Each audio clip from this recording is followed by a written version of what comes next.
Hello, everyone, and welcome back to Build Your English. I'm your host, Jessica, and I'm so happy you decided to tune in today. We are continuing our massive discussion on weekend plans, making sure you have every single phrase you need to talk about your free time with confidence. This is crucial for friendly, everyday English. We already covered the main opening questions like, what are you up to this weekend? And do you have any plans for the weekend? We also practice using I am verbing for fixed plans and I am going to verb for intentions. Let's expand on the details you can share in these conversations. Let's look closer at leisure activities and the specific verbs you can use. If you are just relaxing at home, you can say, I'm going to catch up on some rest. The phrase catch up on rest means you need to get the sleep you missed during the busy week. You can also say, I'm planning a cozy night in. This phrase means staying home to relax, maybe with a blanket and a movie. If you enjoy being creative, you can say, I'm going to practice my guitar, or I'm finally finishing that painting. Use the word finally to show it's an activity you have wanted to do for a long time. This gives your small talk a little more excitement. If you are talking about hobbies, you can say, I'm spending all day Saturday on my favorite hobby. Then name your hobby. This tells the listener that you are passionate about it. If you are learning something new, you can say, I'm going to try out a new cooking class. The phrase try out means testing something new to see if you like it. Now let's move to more detail on chores and duties. Even necessary tasks can be good small talk. You can categorize your chores into light work or heavy work. For light work, you can say, I need to tidy up the apartment. Tidy up means light cleaning. For heavy work, you can say, I have to do a major deep clean of the kitchen. This shows a serious commitment. When you are doing outdoor chores, you can say, I'm going to mow the lawn if you have grass, or I need to do some gardening if you have plants.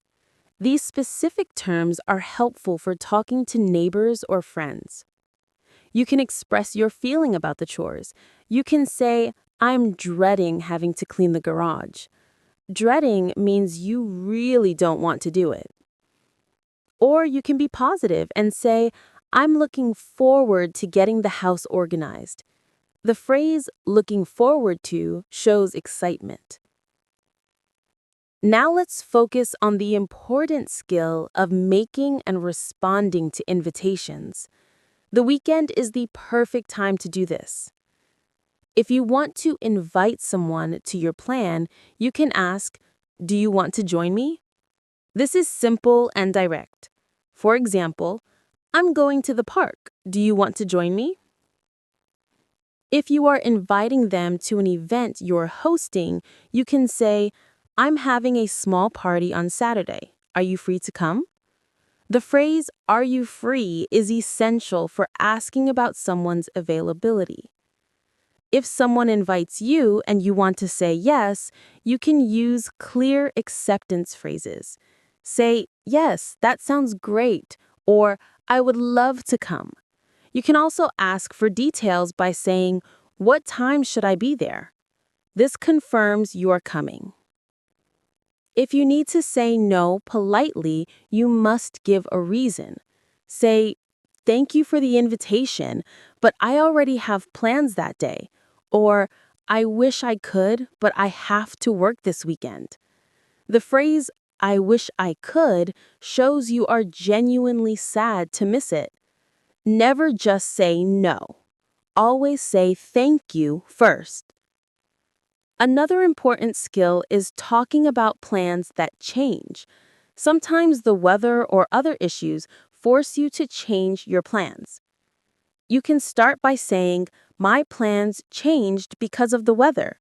Or, I had to cancel my plans because I got sick. Using had to cancel clearly explains why you are not doing the original thing.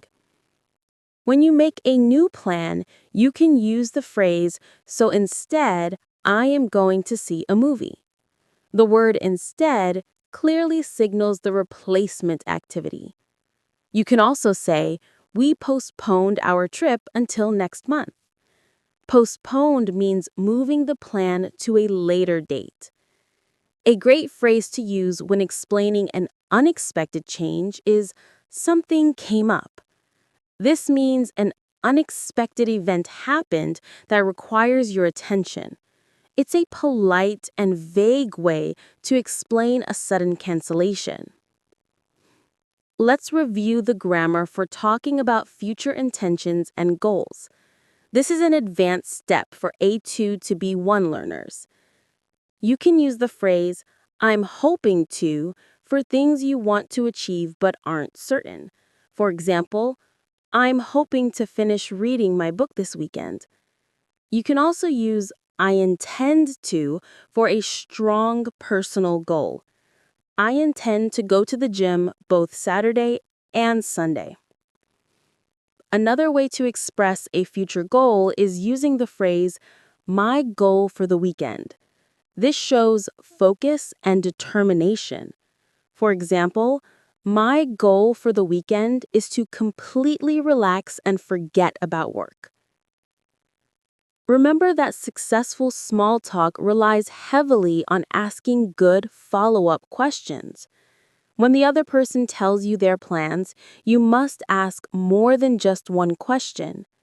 If they say, I'm going shopping, you can ask, what are you hoping to buy? Then you can ask, which mall are you going to? This sequence of questions shows deep interest and keeps the conversation flowing. If they say, I'm staying home to cook, you can ask, what are you going to cook? Then you can ask, are you cooking for yourself or for guests? This is much better than just saying, oh, okay. Always remember to use your acknowledgement phrases like, oh, really? Or, that's interesting, or, no way. These little phrases are like conversational glue that keeps everything together. They give you a moment to think while showing the other person you are listening. The biggest mistake A2 to B1 learners make is answering a question and then stopping. Remember the rule of two. Give two pieces of information about your plan and ask two related questions back to the listener. Example: what are you up to this weekend? Response: I'm meeting my cousin for lunch on Saturday, and I am going to prepare for my English test on Sunday. What about you? Are you doing anything special? This is a perfect four-part response that gives information, uses the future tense, and invites the listener to share. Practice using the vocabulary we covered today. Take it easy, run some errands, catch up on rest, take a rain check, postponed, something came up. These are common everyday phrases that will make your English sound natural. And that is our exhaustive guide to talking about your weekend plans today. I really hope these hundreds of phrases and structures give you the confidence to start, maintain, and conclude any conversation about your free time. Thank you so much for listening to Build Your English.